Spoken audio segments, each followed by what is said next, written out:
Aqui está a capa do livro, né, do Expedição Galápagos. O personagem na contracapa é o Tiago. Uma curiosidade é que tudo que o Tiago experimentou nessa história, eu vivi lá nas Ilhas Galápagos. Que são as Ilhas Galápagos? É um arquipélago que fica a cerca de 1.000 quilômetros na costa do Equador, mar adentro. Ali acesso só por barco e avião mesmo, né? Então o avião leva mais ou menos 1 hora para percorrer da capital Quito até as ilhas ali.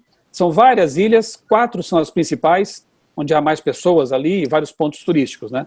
Por que o arquipélago de Galápagos ficou famoso? Porque no século XIX, o Charles Darwin, né, que era um naturalista, um pesquisador, ele passou por lá, gastou alguns dias ali pesquisando, e a nossa proposta, a minha proposta com esse livro foi tentar refazer os passos que Darwin deu nessa aventura dele. Então, por isso Expedição Galápagos. Então, repito, o Tiago, ele foi criado, um personagem que eu criei, todos os demais personagens também são criados, mas a história, ela é real. Não real, assim, o enredo todo, mas os lugares visitados, as experiências que ele viveu no livro, eu também experimentei lá, naquele local. Eu tentei passar, então, nessa história, todas as emoções que experimentei ali no arquipélago. A Helena, não sei quantos aqui já leram o livro, mas tem uma personagem que é real, só a Helena. É uma menina que eu conheci quando a gente estava subindo a encosta do vulcão Sierra Negra, na maior ilha do arquipélago, que é a ilha de Isabela. E ali havia uma família americana, e pai e mãe, ele é radialista, e a filha tinha lá seus 10, 11 anos, muito falante, muito simpática, e aí conversamos bastante ali, enquanto caminhávamos, né, foram várias horas de caminhada, e a Helena, então, do livro, é inspirada nessa menina, cujo nome também é Helena, a única personagem que é real ali, tá bom? Vamos lá. Aqui vou mostrar para vocês algumas fotos, né, da primeira, porque eu fui 2 vezes, a primeira vez em 2016, e este ano, pouco antes da pandemia começar, a gente voltou lá para a inauguração do Museu Origins. Já vou mostrar para vocês a foto do museu aqui, tá? Museu Criacionista no coração de Galápagos, é algo bem interessante. Aqui, então, eu estou posando com uma tartaruga gigante, daquelas que são famosas lá no arquipélago, a gente chama de autóctones, né? Ou seja, endêmicas, né? Elas são, assim como algumas plantas, algumas espécies de animais também só existem lá em Galápagos. Se adaptaram ali, se modificaram, a gente acredita que haja realmente modificação limitada, como alguns chamam de microevolução, né? Então, algumas espécies são próprias de lá. As iguanas negras, por exemplo, marinhas, também só existem em Galápagos. Então, como eu disse, de dia a gente fazia esses passeios, expedições, estudos, e à noite, fim da tarde, nos reuníamos ali em grupo para estudar os assuntos, né? Palestrantes de várias partes do mundo estavam lá com a gente, pesquisadores, paleontólogos, biólogos, enfim, e eles então à noite nos davam aulas. Foi muito, muito bom. Essa placa aí, bom, essa foto já é de agora, fevereiro de 2020, então foi a segunda vez, foi quando eu voltei a Galápagos. Eu até escrevi, estou preparando uma série de vídeos para o meu canal com o título de Volta a Galápagos. Essa placa aí não existe em lugar nenhum do mundo, só lá. Porque só lá você tem que tomar cuidado quando você está dirigindo para não atropelar uma tartaruga gigante, né? Você não encontra isso em outro lugar, né? E elas ali de fato vivem. Essas tartarugas, embora estejam ali num parque, né, em Galápagos, elas não são propriedade das pessoas que estão ali, nem tampouco pertencem ao arquipélago. Elas são propriedade, digamos assim, são patrimônio da humanidade. Então você pode tomar multas altíssimas se você, por exemplo, tocar, machucar, então nem se fala, né? É tudo muito protegido lá. Essa consciência ambiental em Galápagos, a professora Maura, quando falar para vocês, com certeza vai destacar esse ponto, isso me chamou a atenção, é algo assim bem legal ali no arquipélago, essa proteção, e aí você pode interagir com os animais, claro, sem tocar neles, não chegando tão perto, mas eles não têm medo de você. Isso me fez pensar em muitos momentos no céu mesmo, né? Na nova terra, quando a gente sabe que as condições de vida serão de novo aquelas que eram no Éden, né? A gente convivia em paz com os animais. Certamente vamos poder escorregar no pescoço de um braquiossauro, quem sabe, né?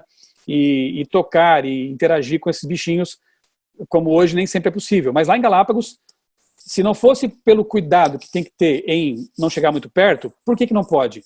Porque a gente vem lá do continente, pode trazer alguns micro-organismos que de repente são nocivos a eles, a gente usa protetor solar, cosméticos, né? E de repente a pele deles pode ser sensível a isso, então não pode tocar.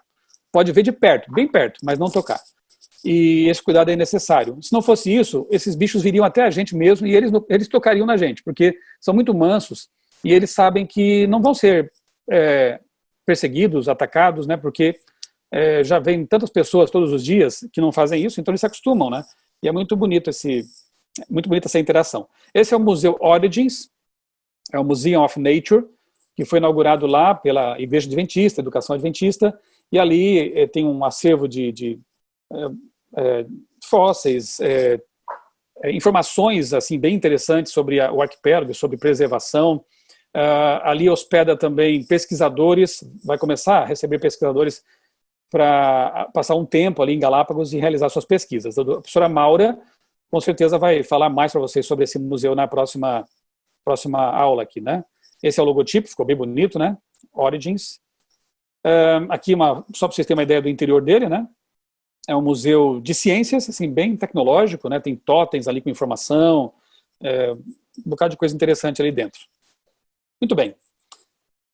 Essa foi uma das aventuras mais interessantes que nós experimentamos ali nos nossos dias em Galápagos, que foi a subida do vulcão Sierra Negra.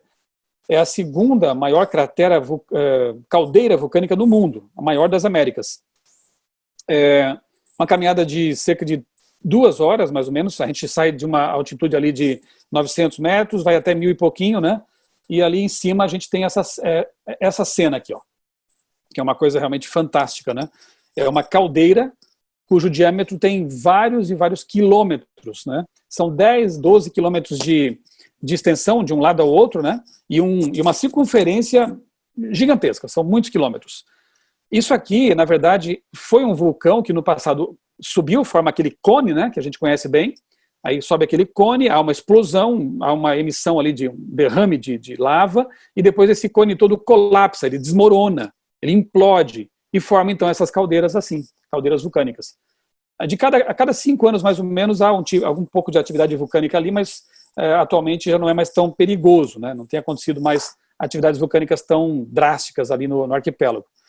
Todo o arquipélago foi formado por atividade vulcânica, isso que é interessante. São ilhas mais ou menos recentes, né?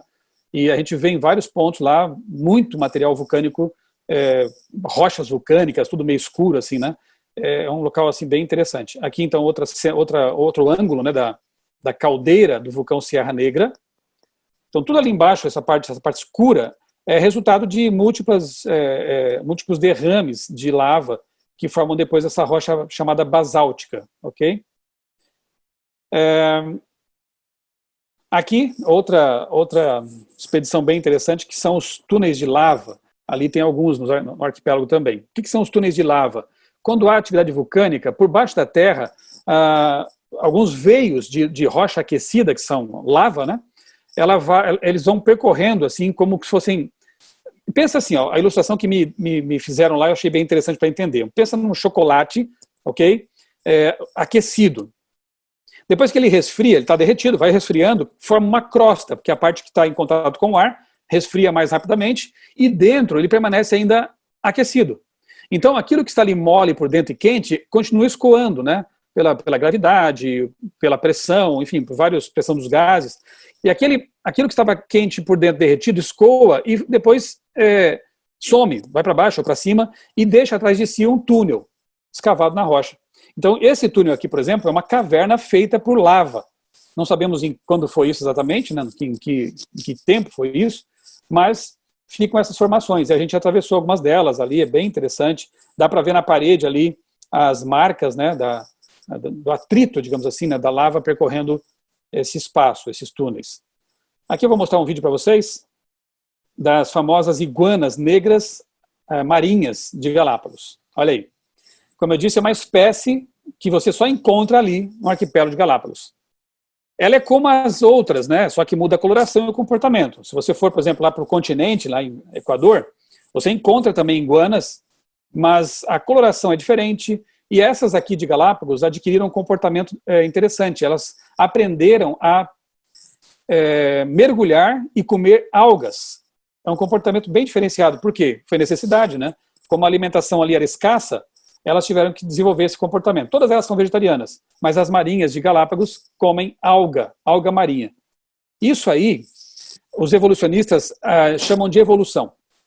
E eles acham que, dado tempo suficiente, uma iguana poderia virar, quem sabe, um peixe, comedor de alga. Só que isso não é fato, né? Isso não é algo científico, observável, não há registro fóssil, qualquer tipo de indicação de transição tão grande assim, por exemplo, de um réptil para um peixe ou vice-versa. O que acontece ali, eu vi muito bem, e documentei também isso, né, com as iguanas, com os pássaros, são adaptações. Só isso. Uma iguana de uma ilha tem uma coloração e tem um certo tipo de comportamento. Uma iguana de outra ilha tem uma outra cor e um outro tipo de comportamento, mas são todas iguanas. Os animais mais famosos, talvez, porque Darwin menciona isso, e seus seguidores estudaram muito isso, são os tentilhões. Eu não sei se eu coloquei alguma foto aqui, mas deve aparecer em algum momento. Os tentilhões, aqui não, aqui é uma tartaruga.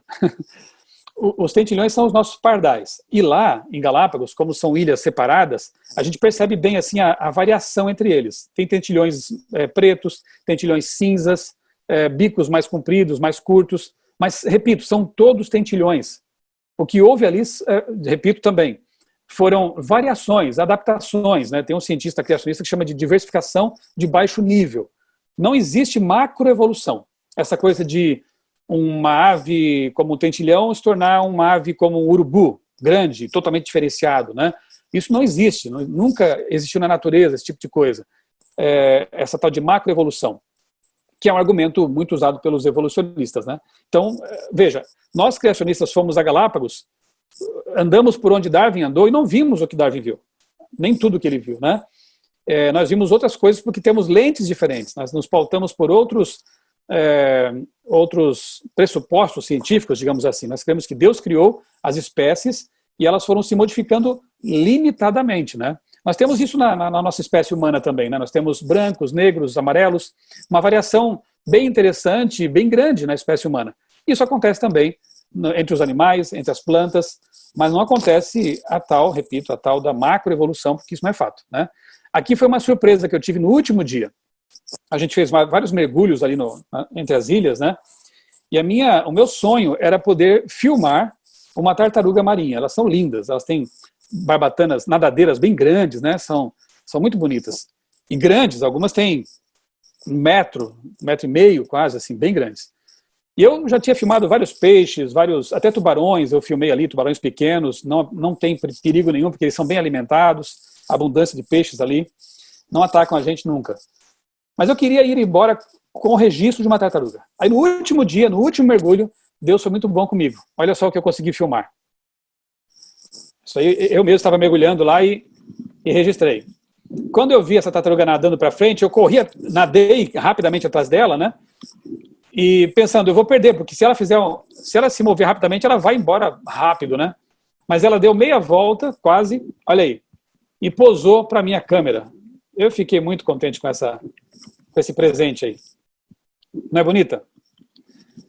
É mais ou menos fácil de encontrar, assim, quando você está mergulhando por lá, esses animais exóticos, né? O peixinho passou ali, eu tenho várias imagens de peixes assim bonitos, coloridos, né? Repito, é como se sentir no céu. Eu nunca estive no céu ainda, né? Na Nova Terra, né? Estaremos lá. Mas eu, por antecipação, já imagino que vai ser algo assim maravilhoso, né? De poder ter esse contato tão próximo. Ela ficou, gente, uns 30 centímetros assim de mim, né? Bem pertinho. Parece que ela estava tão curiosa comigo quanto eu com ela. Queria saber que peixe estranho é esse aí que está me filmando, né? Então é algo muito bonito. Boas recordações. Então, como eu disse para vocês, em 1835, esse rapaz, né, era bem jovem, 20 e poucos anos na época, Charles Darwin, passou pelo arquipélago, fez seus registros por lá, e com isso ficou famosa, né?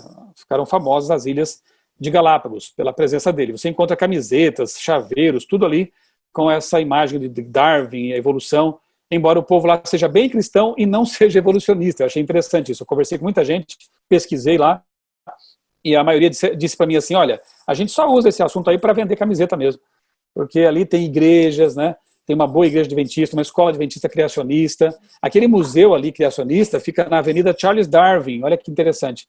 A avenida que dá acesso ao Instituto de Pesquisas Charles Darwin. Então, não pense assim que todo mundo lá é evolucionista porque a Darwin passou por lá. Na verdade, não é bem assim, não é mesmo essa realidade, né? Há muitas pessoas que não acreditam nisso lá, a maioria mesmo, mas aproveitam, né, a fama para ganhar um dinheirinho, né? Essa é a realidade. Aqui nessa imagem você vê algumas das ilhas mais famosas ali do arquipélago, né? essa maior aqui é a Isabela, onde está o vulcão Serra Negra. Aqui, a ilha de... esqueci o nome dela agora, mas a ilha mais visitada é a Santa Cruz. Santa Cruz. É a mais habitada também, e tem um aeroporto próximo, né? É o local mais turístico, onde tem os hotéis ali, hotéis simples, mas tem alguns hotéis. Então ali é onde o pessoal se agrupa mais, e depois dali parte para visitar as outras ilhas do arquipélago, de barco, né? Todas de barco. De Santa Cruz para a ilha de Isabela, a gente leva 2 horas numa lancha. Uma lancha bem rápida, mas como é longe, né, o trajeto ali demora 2 horas. Quem não é bom do estômago sofre ali, né? Bom, nós tivemos que estudar bastante sobre Darwin antes de ir para lá, porque queríamos conhecer realmente a biografia do pesquisador, né?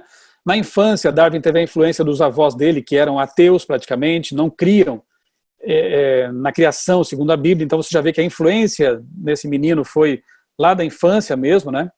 Depois Darwin se matriculou numa escola de medicina em Edimburgo, e lá ele conheceu um grupo de pessoas que já eram evolucionistas. Vejam, evolucionismo antes de Darwin. Darwin não inventou evolucionismo, né? Ele ajudou a dar impulso para essa ideia, sistematizando alguns argumentos e tal. Mas já havia evolucionistas antes de Darwin, claro. O avô dele já era também. E lá ele se une a um grupo de rebeldes, jovens rebeldes chamados plinianos, que eram contra a igreja, contra o governo e tudo mais. Ele passou um tempo com esse pessoal, também certamente recebeu influência deles. Entre os professores de Darwin, o que mais o influenciou naquele tempo lá, em Edimburgo, foi esse aí, Robert Edmond Grant. Ele era um estudioso de esponjas marinhas, né, e um grande evolucionista. Então, imaginem, né, de Darwin ali com seus 20 anos, estudando com esse professor, que colocou muitas ideias também evolucionistas na cabeça do menino, né. Os próprios biógrafos, como esse livro aqui, ó, eu li esse livro aqui antes da viagem, Darwin, a vida de um evolucionista atormentado. Os próprios biógrafos de Darwin, que escreveram sobre ele, eles falam aqui, ó, que as doutrinas da igreja estabelecida estavam sendo impugnadas, ciências dissidentes defendidas, e isso deve ter afetado o impressionável garoto de 17 anos. Claro, ninguém pensa o que pensa por si só, simplesmente, né? A gente sempre é influenciado por alguém, por algumas ideias, por alguns autores, por professores. Por isso que é bom escolher bons amigos, por isso que é bom escolher bons sites nos quais navegar, bons filmes para assistir, bons livros para ler, porque essas coisas vão formar a nossa mentalidade, a nossa forma de pensar.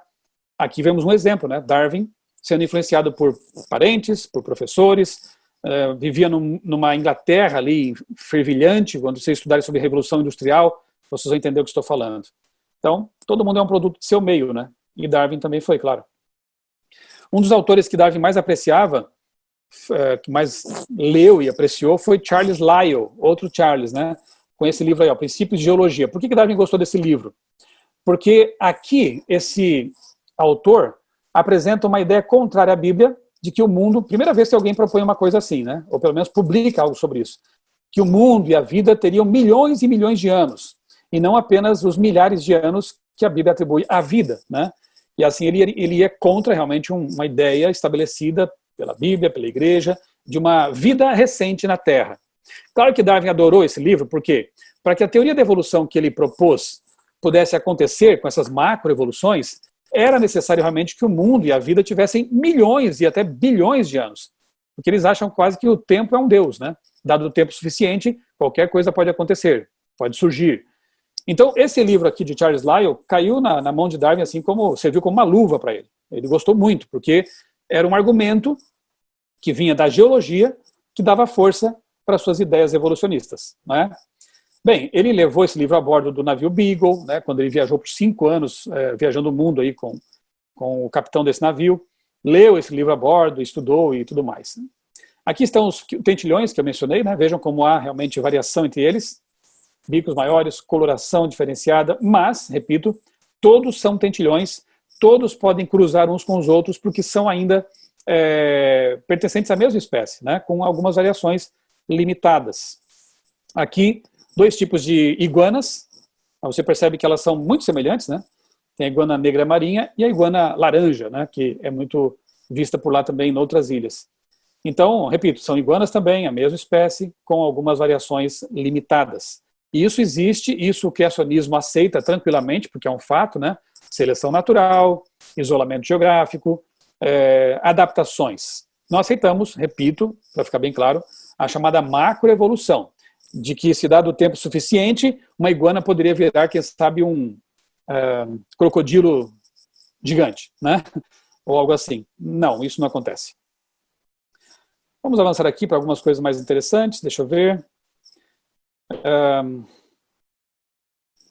A gente percebe lá, né, no arquipélago, outra coisa que Darwin não percebeu, porque ele não tinha o conhecimento para tanto, que é a complexidade irredutível, né? Ou seja, a complexidade da vida é tão tremenda que fica bem difícil você aceitar o acaso ou mutações aleatórias filtradas por seleção natural como uma explicação para a origem e o desenvolvimento da vida.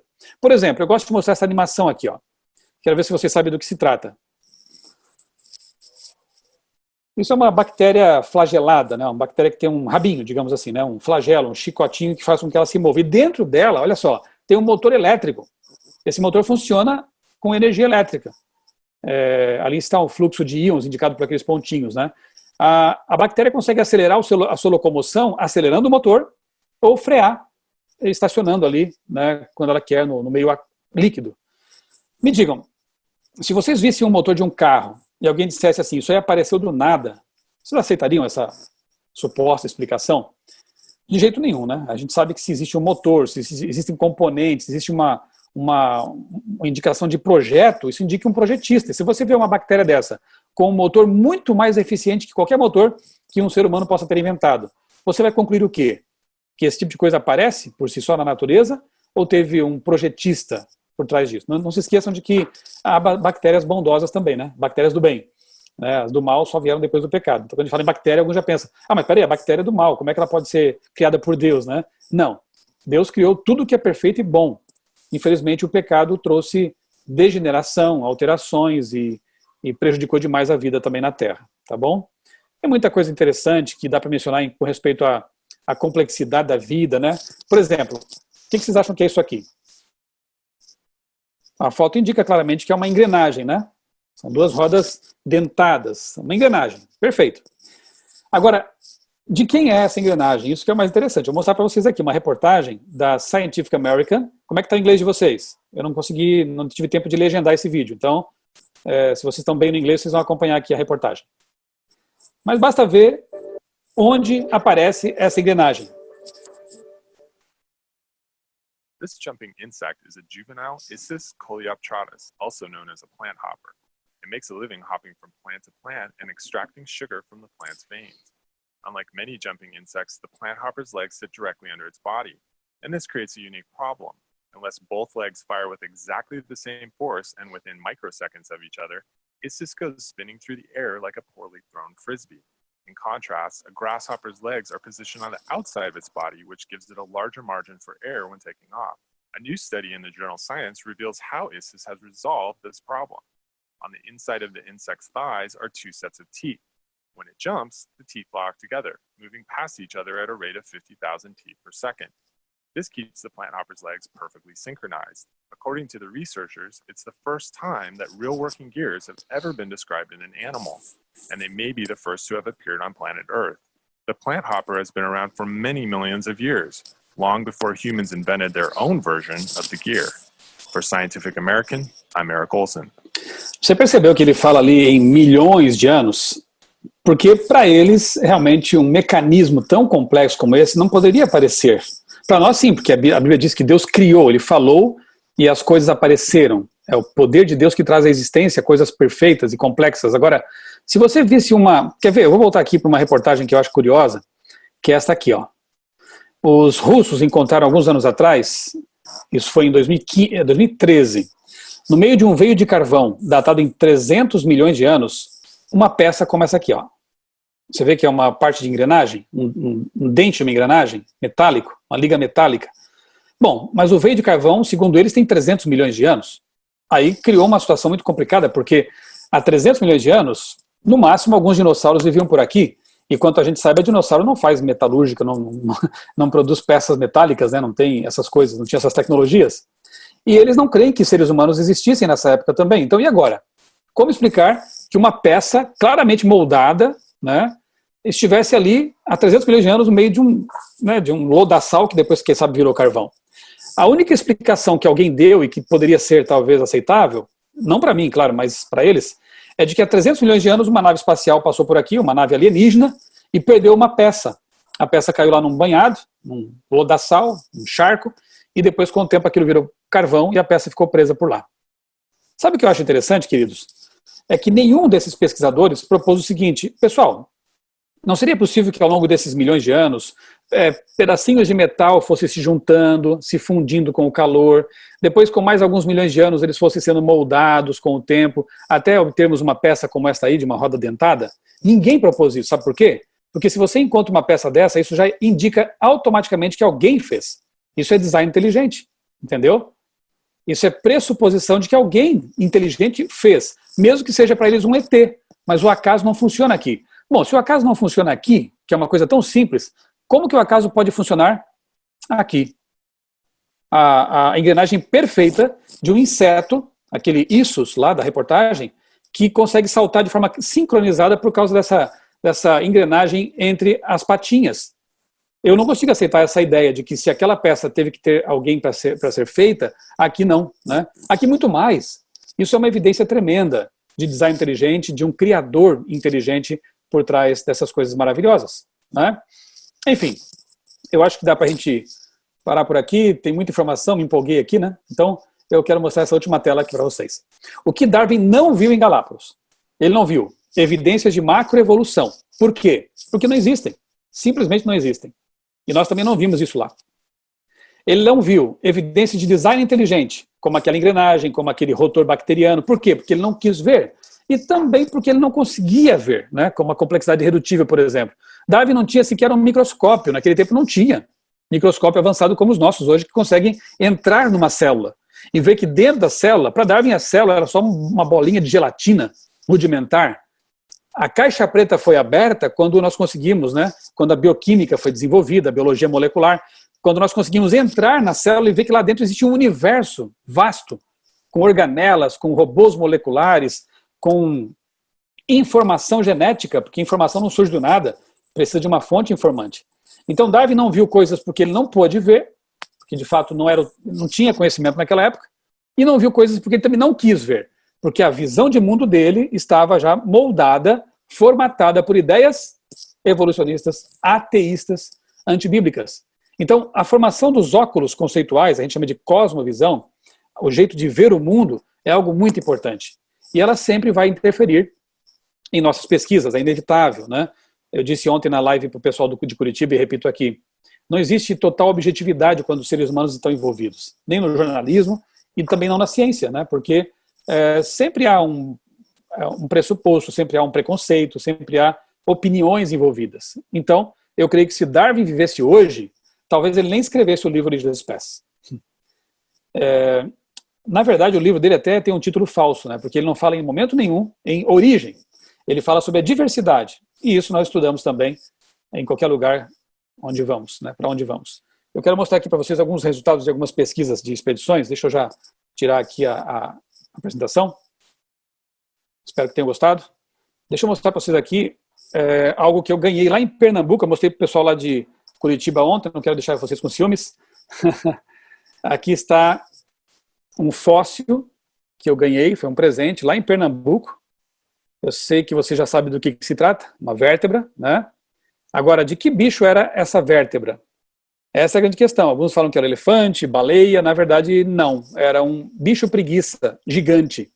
Tinha 4 metros. Hoje não existe mais animais com esse tamanho, né, com esse gigantismo. Isso também é uma evidência de que realmente aquilo que a Bíblia fala sobre gigantes no passado é um fato. E aqui, um outro fóssil, que eu guardo com muito carinho, né? Eu trouxe lá, dá para ver aqui o que é? Um peixe, né? Inclusive dá para perceber até as escamas, né? Aqui a textura. Quando a fossilização é bem feitinha, ela preserva bem aqui as características, né, do animal. E esses fósseis a gente escavou lá no interior do Ceará, na região de... já vou lembrar. Enfim, mas o que eu quero registrar aqui para vocês é o seguinte. Essa região aqui no interior do Ceará, lá no agreste mesmo, no sertão do Ceará, fica 500 quilômetros... É de lá, professor? Pastor? Opa, só terra aí, ó. Fica 500 quilômetros do mar, para dentro do continente, né? E a gente encontra lá Araripe. Agora eu lembrei, viu? a formação Araripe. A gente encontra ali fósseis de animais marinhos, crustáceos, peixes e por aí vai, né? Tem libélulas e insetos também. Mas a pergunta é o que fazem lá, o que faziam lá animais marinhos, né? No interior, lá para dentro do sertão, né? Isso aqui a gente encontra também em montanhas, cadeias de montanhas. A gente pode apontar isso como uma evidência de que o mundo uma vez foi inundado, né? E seres de mares foram levados para o continente adentro. E isso está no meu livro também. Em vários dos meus livros eu falo sobre essa questão, né? Ligada ao dilúvio, certamente. Mas não dá tempo hoje de falar mais sobre isso. Então, acho que, resumidamente, pessoal, é isso aí, né? Tentei dar um panorama do que foram essas 2 expedições lá em Galápagos e mostrar também para vocês o que a gente viu naquilo que Darwin disse ter visto, né?